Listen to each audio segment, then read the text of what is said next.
Hey, good morning, moms. It's your girl, Sharita, the Behavior and Literacy Strategist, coming at you from the Morgan Unlimited Growth Institute, where you can find solutions for your child's behavior and literacy challenges. What's up? What's up? What's up? I want to talk to y'all today about a very important topic I'm very passionate about, okay? I was wondering what you think about this. You know how if our kids are in sports, we take them to their sports practice, whether they're in basketball or football. I have a couple of athletes in my program, and I grew up with athletes. Like, I'm the oldest of 7 children, a lot of boys I have 5 brothers, and I was at all their games, yelling, cheering, making noise. You know what I mean? I did sports a little bit myself when I was younger. You know, but you know how, as moms, you drop your child off when it comes to their sports. Basketball coach, football coach. For Maya, she had dance, so I would drop her off, and then I would walk away. Okay, and I expected her to listen. I expected her to follow the moves, but I would walk away. Right now, sports coaches, they really get in our kids' behinds. Okay. They make him run drills. One of my students, if he's late to practice, he has to run laps, okay? In my program, if you're late to my program, you got to write about why you late and how you're going to make sure you're not late the next time, right? No excuses. So when you drop your child off, if that's the rule, or what your child's coach does, do you start making excuses for your child, and do you try to get somebody to help him run, or try to get him to the coach to let him slide this time, and try to get the coach is not going to work with your child. That's not going to work. Okay, the point of the matter is your child is going to improve. If they're going to be, your child could be very talented, but if they're going to improve and they're going to be great, they need to have some self-responsibility. They need to have some standards. They need to work hard. When it's a lot of kids out here saying what they don't want to do, what they won't do, right? A lot of kids throwing tantrums or disrupting the class because they don't want to do their work, okay? Or the work is hard for them, right? Because they're not reading yet on grade level, okay? And if they go to the games, or if they go to the practices with that mess, the basketball coach or the track coach or the football coach they're not going to hear that mess, okay? And that's how they keep everything running. That's how everybody have expectations. Everybody got to work hard. Look, this is how we should be when it comes to our children's learning. I've always had that kind of environment when I started teaching, okay? My students, they had to be on time. They had to be prepared themselves. They could not have excuses. When it was time for me to teach a lesson, everyone had to participate. Everyone had to raise their hand. Everyone had to read aloud. When I come to you, you better be ready to read. Keep your eyes on your paper. When it's time to write, keep that pencil moving. No, you ain't asking no questions. You're not asking for help. Let's go. Get it done. Okay? And then if I help a child get past a tough word, or they have trouble in the sentence, reading a sentence, or breaking up a word with multiple syllables, then they have to do it again. And they have to do it again. And then they have to read the whole sentence again. And no matter how many times I tell them to read it again, they better be ready until it sounds right to me. Do y'all understand that? I've had students come into my program. They didn't like that. They didn't want to have to go back and fix their mistakes, right? They complained to me. Nobody makes me go back and read it over all those times. And I always have to tell my students, I'm not everybody. This is how I do, okay? So at first, they're not used to the discipline, but after a while, they're beating me to the punch. They're reading, and then when they make a mistake of the word, they go back and fix it themselves and reread the sentence 2 times or 3 times. I don't even have to say nothing because they've now developed self-discipline. But if I didn't get them and kicking them behind in the beginning, they would not be doing that. if I didn't insist that they practice it again, if I didn't insist that they read that word perfectly, they wouldn't be doing that, okay? Now, this is how basketball coaches, track coaches, football coaches do our kids. And this is how athletes get really good. Think about Michael Jordan. Did he only practice as much as he felt like it? If he had a hard time in one area of his craft, did he not practice that and expect somebody to fix it for him? Or was he out there practicing over and over and over and over again? We admire that in athletes. Any big athlete that is making millions of dollars right now, they had to work to get there. They didn't fall into the excuses. But in our school systems, we have athletes, we have musicians, we have chefs, we have future doctors. Do you understand? I don't care if they're reading below grade level, if they're struggling. That's only temporary. Do you understand me? We have so many talented kids in the classrooms and schools.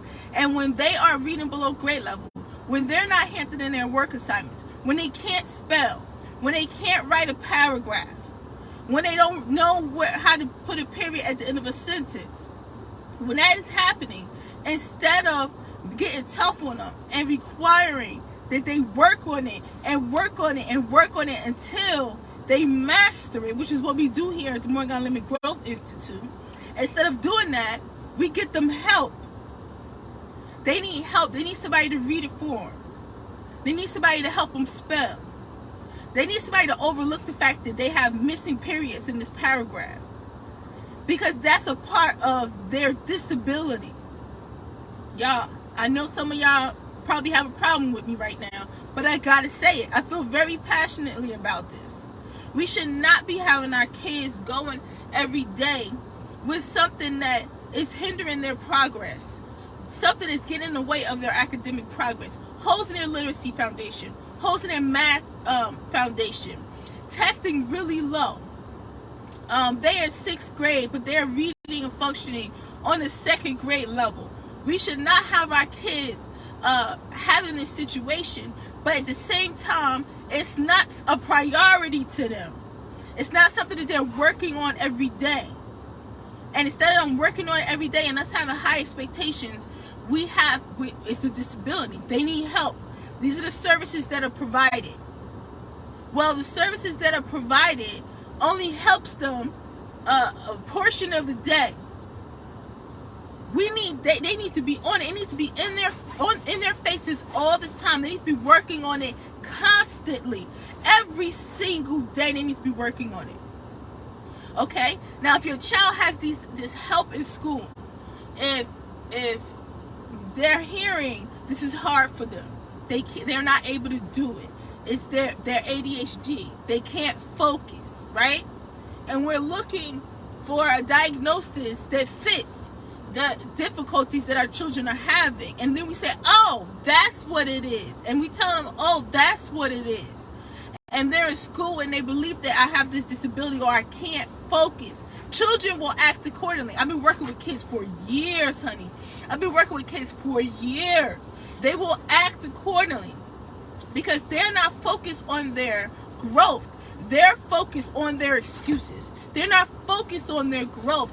They're focusing on their shortcomings or their weaknesses or what they're not able to do, right? We cannot allow our kids to be in there. We got to tell them to straighten up. We got to tell them to do it again. We got to tell them to write those letters correctly. We got to tell them we don't want to see no lowercase letters at the beginning of no sentences. We want a capital letter at the beginning of a sentence. We want a period at the end of the sentence. Check your work. Circle any misspelled words. All right? Sound it out. When you finish your work, check your work before you hand it in. I tell my students all the time, I tell my daughter too, you better check it before you give it to me. It has to be. They have to develop this self-discipline, okay? Now, these same kids can be failing in school, but then when they go play basketball, they're magnificent. Why?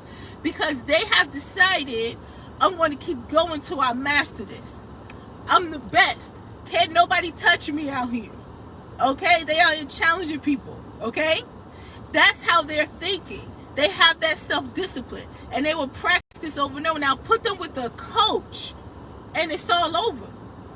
Put them with a coach that's going to erase all their excuses, who's going to have high standards for them, who's going to make them do laps until their legs hurt. Do y'all understand me?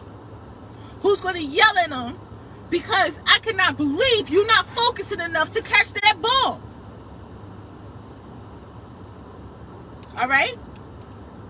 Put it with a coach that believes in them enough to give them a kick in the behind and expect higher of them. Okay? Do you see these kids perform differently? So what we need to do as parents is we need to have high expectations for our children. We need to expect them to do better, not just when they sit down and do their work. But their mindset has to be a growth and achievement mindset. They have to have a champion mindset. They have to have a mindset that this is something that I'm not sure if I could do right now, or I thought I could do right now, or this is a challenge for me right now, but I'm about to overcome this challenge to get to the next level. Have them overcoming challenges every single day. Do you understand? It makes no sense for kids to come into my program and for years they couldn't sit still and they move around and touch things. They turn off their camera and touch the mute button and playing around doing virtual learning during the pandemic. But then they come into my program and they sitting there behinds down. Their pencil is moving and writing when I tell them to write. They're ready to present. They're reading and improving their reading.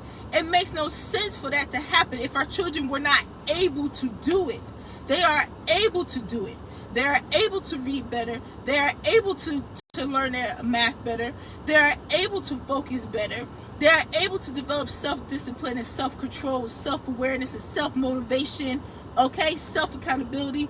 They are able to do these things. We just have to require them and stop getting soft whenever our child cries, I can't do it. They're not allowed to talk like that. Get tough on them. Would a football coach say, oh, you feel like you can't do it today? Go over there and rest. Would a football coach say, I don't want to overwhelm you today because I know you had a long day at school? Would a football coach say that? Or a basketball coach? Would a football coach or basketball coach stop whatever they're doing and sit next to your child and run the laps with them like we be doing when it's time for them to do their homework? We stop cooking. We got phone calls to make. We stop making phone calls. We stop doing whatever we need to do, and we sit down next to them to help them through every step. And then they be fighting, okay? This is what I know as a mom. I've been through this until I got smart, and I started having higher expectations for my child, right? And this is what I know as a professional because I work with moms. I not only teach and coach my students, but their moms are like my sisters, and we talk about these things, okay? So some of y'all out there still sitting down with your child and feel like if I don't walk away, if I don't help them, they won't be able to do it. And then they go to the school and they expect the same thing, and everybody's treating them like they can't do it, and nobody's like, get it done. I don't want no talking. When I look at you, you better be working. I don't want to hear I can't. You do what you think. You do what you think it is. You think about it. You pay attention to it. Okay? And after you're done, then we will go over it. But they're still responsible for their work. Do you understand what I'm saying? No, we are doing that. We are giving them too much help. We're providing excuses for them, and then they take those excuses and they bring it in. We want them to have so much help in school, and we're saying that the school is wrong because they're not providing all this extra help for our child on a consistent basis. They get an IEP. The school promises your child is going to have this service and this service and this therapist, this speech. They're going to have speech. They're going to have resource pullout. They're going to have a behavior plan. They're going to have manipulatives for math. They're going to have somebody read the questions for them because they can't read. They're going to have. And then we get upset when they're not following through and our kids are not progressing. They're still reading on the second grade level. They're still testing low. They're still having a problem because that's not the answer. If they provide these services and your child doesn't work, and your child doesn't have high expectations, and your child doesn't go home and practice, and you don't have a customized action plan for what they need to grow on, and your child you are aware of, your child is aware of, y'all both thinking about it, y'all both working on it, you measuring progress, right? So they don't need all those services anymore. If that's not happening, your child's growth may be minimal to none. Okay? Now, I have some moms that will fight me on here and say, that's not true, the IEP is important, some kids need it, it helped my child. If it helped your child, good. But I'm talking about a high level. I'm talking about your child function independently. I'm talking about your child going from second grade level to reading, if they're in fifth grade level, going from second grade level to reading on fifth grade level or sixth grade level. I'm talking about your child taking initiative to get things done themselves and feeling confident they can do it themselves, working more efficiently, getting it done, checking their work, handing it in, getting better grades. They keep getting better and better, not because they're receiving help, not because they're not a problem in class, not because somebody's reading it for them, but because they did it themselves. We got to get tough, y'all. We got to get tough. All right? And I talk like this because I love y'all, and I love y'all kids. I love these kids, and I don't feel like nobody should be reading below grade level. And I know from my experience of working with kids over the years, from when I first started, I was a mental health specialist first at UMD&J in Newark. All right? And then I was a special education, I was a substitute teacher for a special education classroom after I bounced around a couple of times, different classrooms, you know what I mean? And then later on, I became a certified special education teacher, and I was a resource pull-out teacher. And I know that my students made progress, and they became successful, not because I helped them, not because I even cared about what's in their IEP. I gotta tell you, I mean, I'm different, okay? I really didn't care about what was in their IEPs. I didn't go by their IEPs. I taught them to function independently. I didn't have any excuses. I helped them think better. I helped them learn how to solve their own conflicts. And they had to be aware of their own goals, and they had to work on them. They had to practice. I'm not skipping you because you don't want to read aloud, because this has always been hard for you, because you don't know how to break this word up, honey. We going at this word, and we going to master this word. You got this. All right? I know the biggest transformations happen because just like football coaches and basketball coaches and track coaches will expect a lot from our kids and push them, all right, and be tough with them and make them practice and work hard when they think they're going to fight against the structure, or I don't feel like it. I did the same things with my students. Mom, you can do it too. Mom, you can do it too. Get tough with your child. Take that game away. And I'm not saying as a punishment. I'm saying let them prioritize. Why are you touching a game if you haven't done your homework? Why are you touching that game if you have missing classwork assignments? Why are you touching that game if your chores are not done? Why are you touching that game if you didn't practice your reading today? What you think you're doing? Is that how people get great? Is that how people master their craft? Is that how people achieve great things? By playing on a game for hours, or sitting and being in their phone instead of being productive, developing their work ethic, studying something, looking at it every day until it starts to make sense? What do you think you're doing? I better not see that. And I told my own daughter that this morning. She went and got dressed.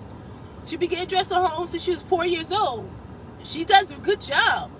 I got out that shower, and she was downstairs sitting on the couch with her leg crossed with the remote control in her hand. And I said, what you doing watching TV in your room not straight? And she said, oh, sorry. She turned it off. She went upstairs and started cleaning her room.